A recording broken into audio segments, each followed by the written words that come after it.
Hello dear friends, I'm Asmita. Today we are again continuing with our My Favorite Game series. In this video, I want to show you one of my favorite games played between Paul Murphy versus Bornemann. Murphy was playing a blindfold simultaneous in 1858. So Murphy in this game, Murphy was white and Bornemann was black. So now let's check out the game. Murphy opens with e4, Bornemann opens with e5, and here comes the move that is the King's Gambit. In those days, King's Gambit was very popular, but after the years of Murphy, when Stanitz became the world champion, d4 became popular.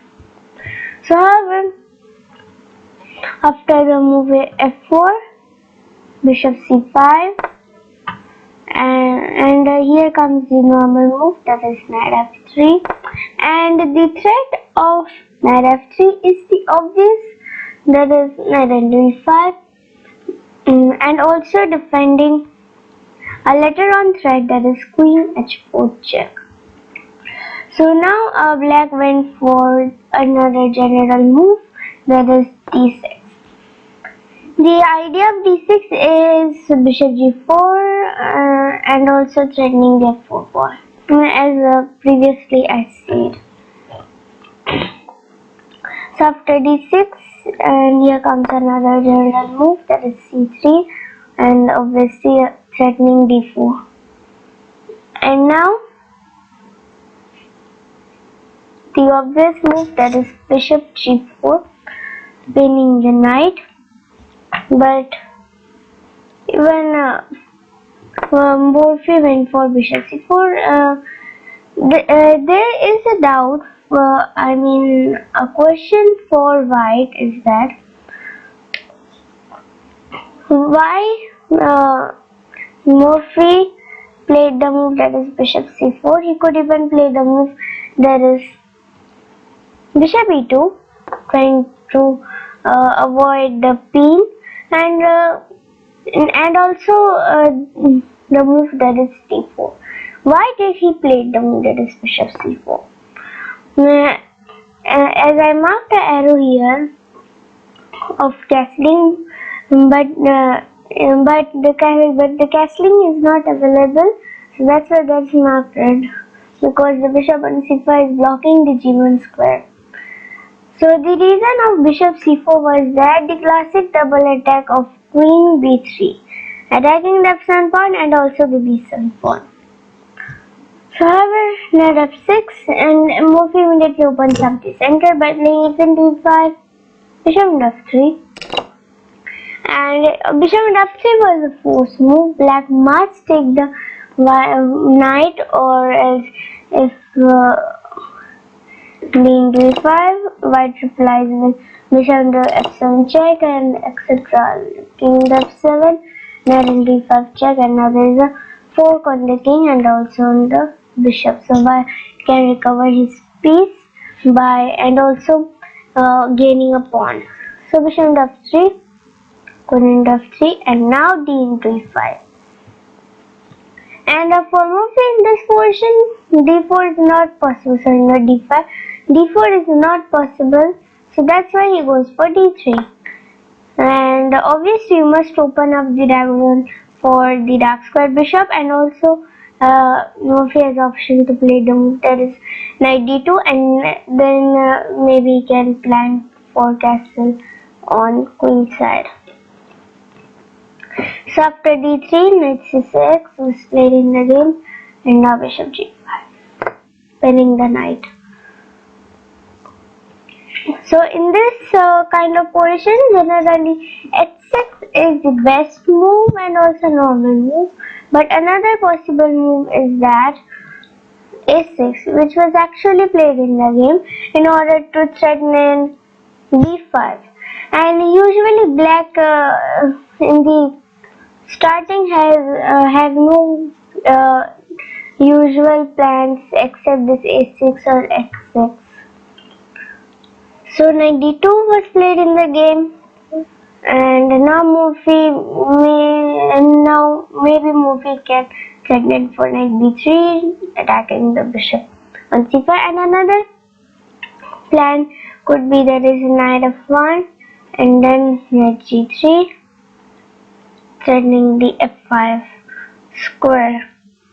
The f5, if the knight reaches on the f5 square, the g7 pawn would be hanging. So that's why those were the idea of knight d2. And now Bornemann tries to prevent the knight b3, so that's why he plays the move that is bishop e7. And as I said before, the idea of queenside castle, and that's what happened in the game, queenside castle. And now Bornemann goes for queen d7. His idea would maybe to play queenside castle, but not immediately, as he is giving up his f7 pawn.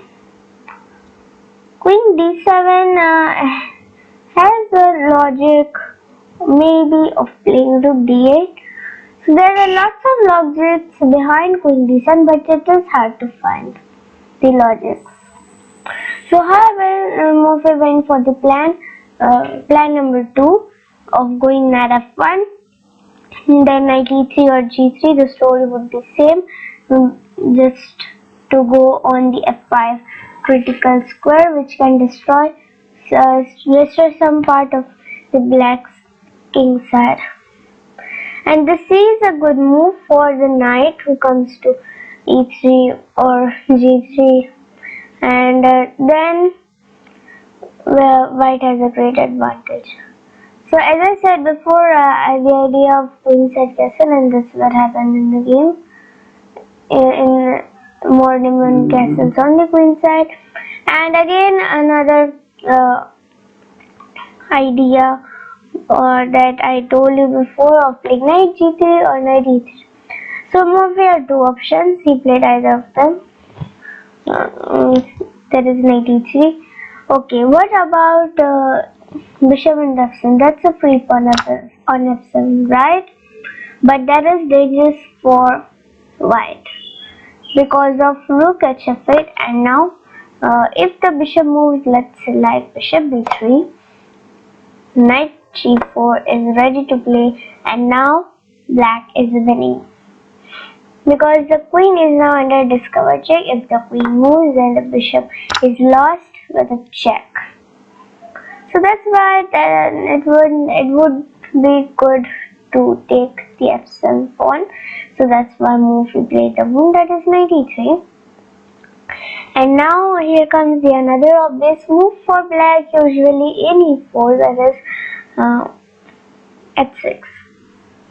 And Morphy has to move his bishop or either take the knight on f6. So he wants to keep up his strong bishop. So that's why he plays in this bishop h4. And now g5, attacking the bishop. Bishop g3. And in this position, Bornemann went for rook df8. And now he must defend his f7 pawn because after bishop f7, those discovery checks won't work because then the bishop can move on h5 and knight into h5 could replace. And another important thing, because the bishop back then before was on g5 and the bishop is on g3, that's why the discovered check won't work. So now in this position, Morphy went for knight d5, dominating up his pieces. And now after the move knight d5, Morphy has a clear advantage in this position, but the only thing is that he must convert it into winning.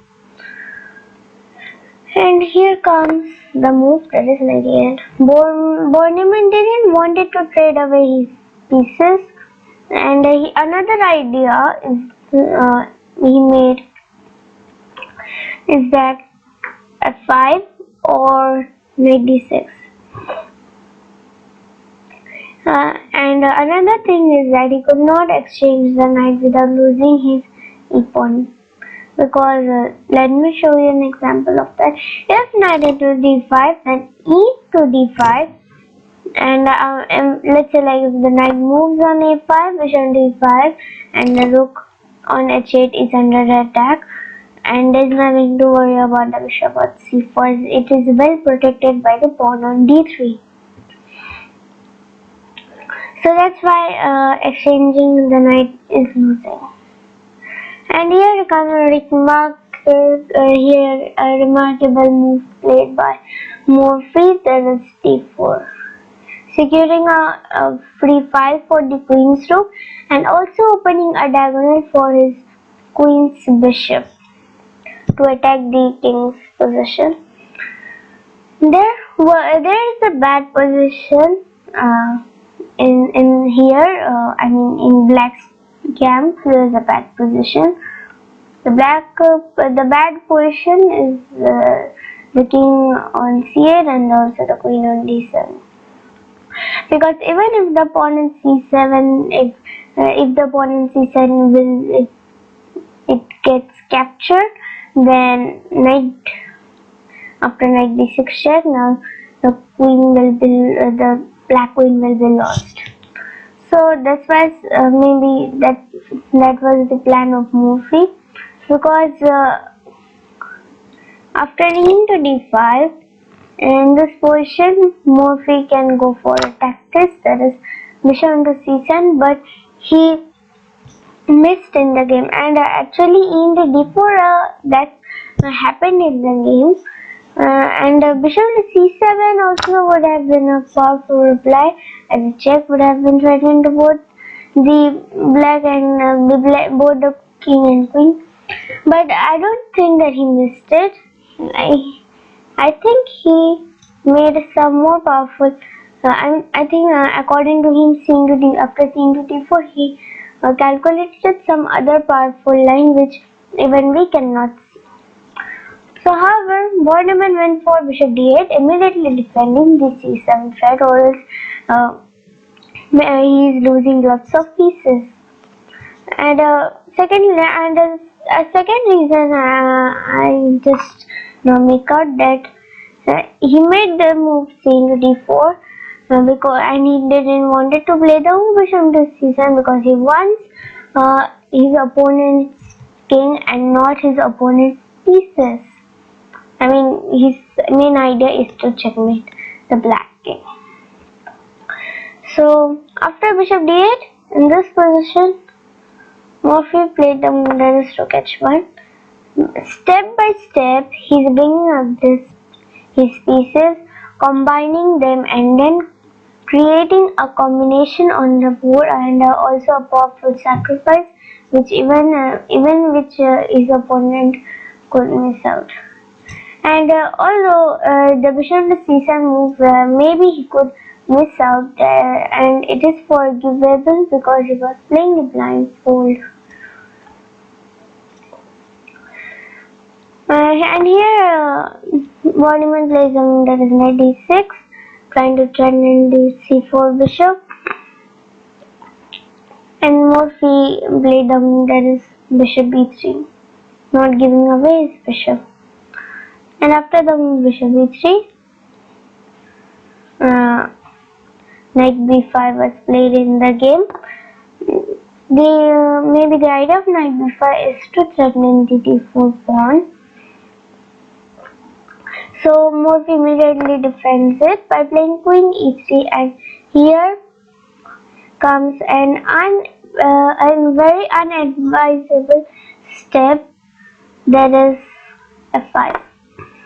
And here is the very unadvisable step, and one by which his game is terribly compromised. So here comes the obvious move, that is e into f5, rook into f5, and here comes the true. He waited for this tactics for a long time, and now he got the chance of tactics.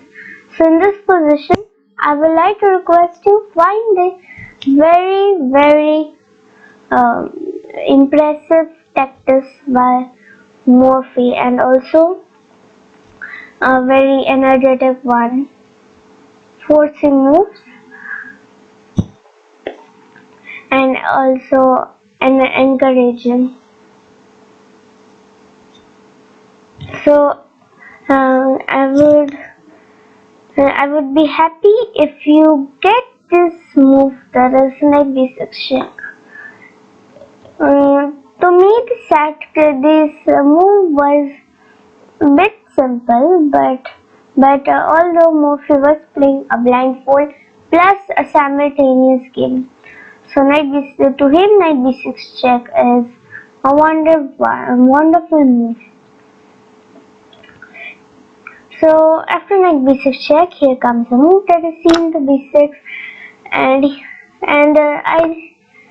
I would be very happy again if you got this another bad position, which was being which Bornemann completely missed it. If the white rook if white has taken the rook, instead black would have said, just before bishop e6. I'm talking about rook into f5. And after the move rook into f5, still Morphy is winning, but black can save him his queen by playing rook e8. So Morphy wanted his opponent's king plus queen, so that's why he plays the move that is bishop e6. So rook d5 and rook f7, and there is no hurry to take the queen on d7, as it is already pinned. The queen cannot move anywhere. So after the rook f7, Bornemann went for knight d7. He's trying to block the attack, but he pinned his knight on d7. That's the issue. So Morphy simply slowly played a simple and a dangerous move in this position. So I would like to request you again, find the simple looking and a dangerous move in this position.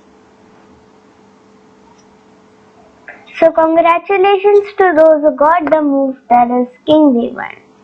All this is astonishingly well played. When we consider that it is played with so many games at hand at the same time. So obviously it is an excellent and also but a simple looking move, and also a dangerous one.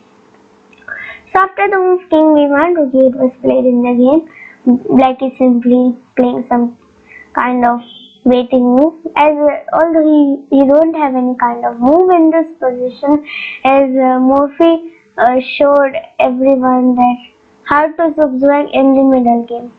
However, the obvious move, that is rook c1 check, that was the idea of behind king b1, and now knight c7 blocking the check, and here comes bishop to d7. And now Morphy didn't had any other progressing move, so now he takes the queen, bishop to d7, rook into d7, and Morphy saw that his d pawn was actually a passer, not an isolated pawn. Sorry, not that was played in the game. Okay, d5 was played in the game. And now knight c6, trying to make a discovery attack on the queen, but Morphy gave up his queen, and that was a clever option by Morphy. That is being decisive, because obviously he's again going to promote a new queen. After rook into e3, c d7 check, king b8, and the obvious move, that is rook into c7 check.